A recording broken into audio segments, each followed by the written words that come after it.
जय जय राम। श्रीराम जय राम जय जय राम। श्रीराम जय राम जय जय राम।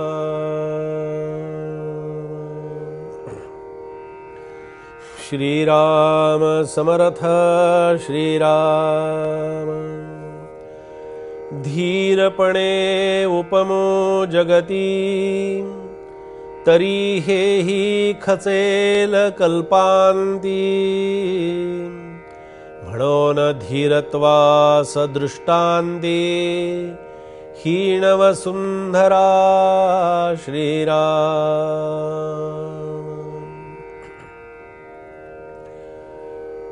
ग्रंथराज दासबोधातील सद्गुरु स्तवनाचं चिंतन आपलं सुरू आहे आणि या सद्गुरु स्तवनाच्या चिंतनामध्ये समर्थ आता पृथ्वीची उपमा देत आहेत।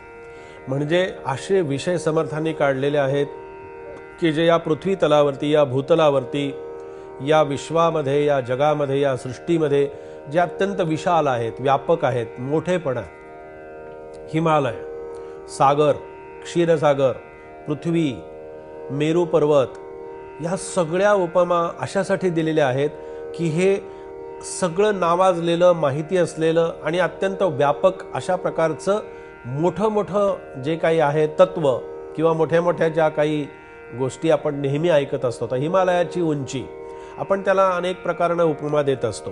वा वा वा, त्यांचे विचार आहेत ना, अगदी हिमालयाच्या उंचीसारखे विचार आहेत। त्यांच्या विचारांची उंची ही हिमालयापेक्षाही मोठी आहे।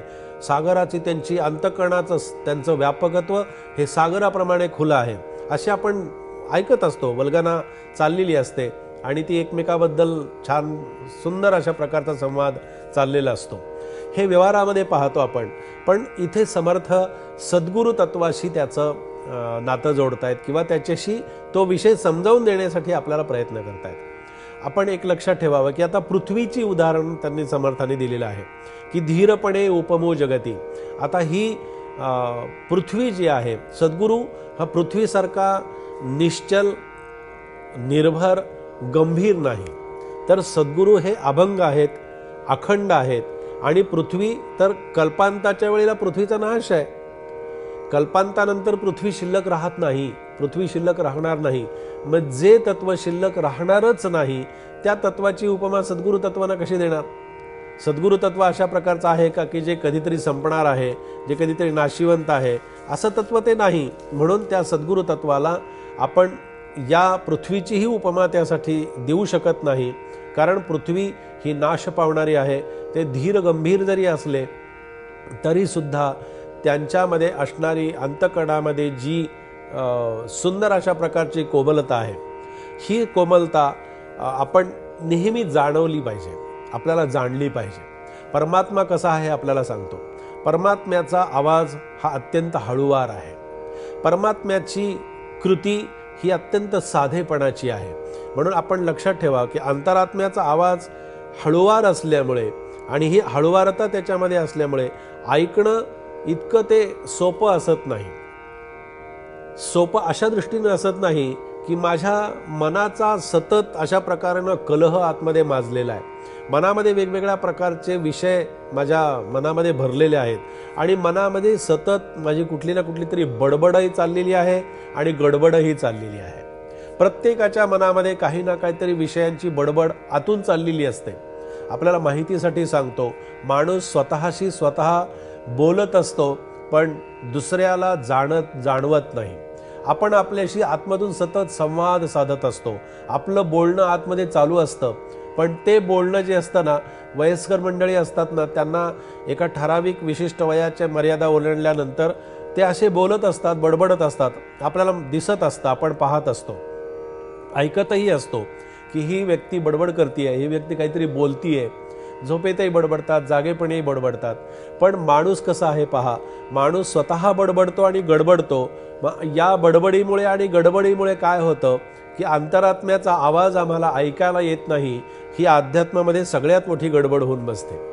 म्हणून सद्गुरु तत्वाचा आवाज आपल्याला ऐकायला येण्यासाठी आपण काय करावं? दिवसभर आपलं शरीर असतं ना, हे दिवसभर आपलं शरीर फार वेगवेगळी रूप धारण करत असतं पहा. पण वेगवेगळ्या रूपामध्ये सुद्धा सद्गुरू आपल्याकडून ते कार्य करून घेत असतात. ही शरीर एकच असतं, मन एकच असतं, बुद्धी एकच असते, पण ती शरीर सुद्धा नाशिवंत असणारं शरीर सुद्धा बदलत असतं. घडीघडीला वेगवेगळी रूपं धारण करत असतं. कसं असतं पहा, आपण जेव्हा जेवायला बसतो तेव्हा आपलं शरीर, आपलं जे शरीर जे माध्यम आहे, हे जेवायला बसल्यानंतर त्याचा डायनिंग टेबल होतो. आपलं शरीर डायनिंग टेबलमध्ये तिथे बसलेलं असतं, कारण ते शरीराचं तिथे बसलेलं असतं, ते डायनिंग टेबल होऊन जातं. म्हणजे ते वेगळं रूप त्याचं तिथे असत नाही.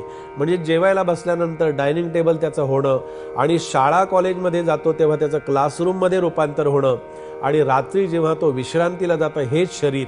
म्हणजे शरीर एकच आहे. माझं सांगण्याचं तात्पर्य आपण लक्षात घ्या. शरीर एकच असतं. जेवायला बसल्यानंतर डायनिंग टेबल होतो, क्लासरूममध्ये गेल्यानंतर त्याचं, शाळेत गेल्यानंतर कॉलेजमध्ये गेल्यानंतर त्याचं क्लासरूममध्ये रूपांतर होतं शरीराचं, आणि रात्री विश्रांतीला जेव्हा हे शरीर जातं तेव्हा याच शरीराचं बेडरूममध्ये रूपांतर होतं. म्हणजे कसं असतं पहा, शरीर एकच आहे, मनुष्य तत्व जे आहे ना हे एकच आहे, माणूस एकच आहे, पण वेगवेगळी रूपं धारण करत असतो ना, वेगवेगळ्या अवस्था त्याच्या प्राप्त त्याला करून घेत असतो. अशा वेगवेगळ्या अवस्थामध्ये सद्गुरु तत्व बसत नाही. सद्गुरु तत्व एकच एक आहे. म्हणून समर्थ म्हणतात, पृथ्वीची सुद्धा त्याला उपमा देता येत नाही, कारण कल्पांती पृथ्वीचा नाश होतो, म्हणून त्याला ती उपमा समर्पक ठरत नाही. असं हे समर्थांचं समर्थ चिंतन आज आपण या ठिकाणी श्रवण केलेलं आहे.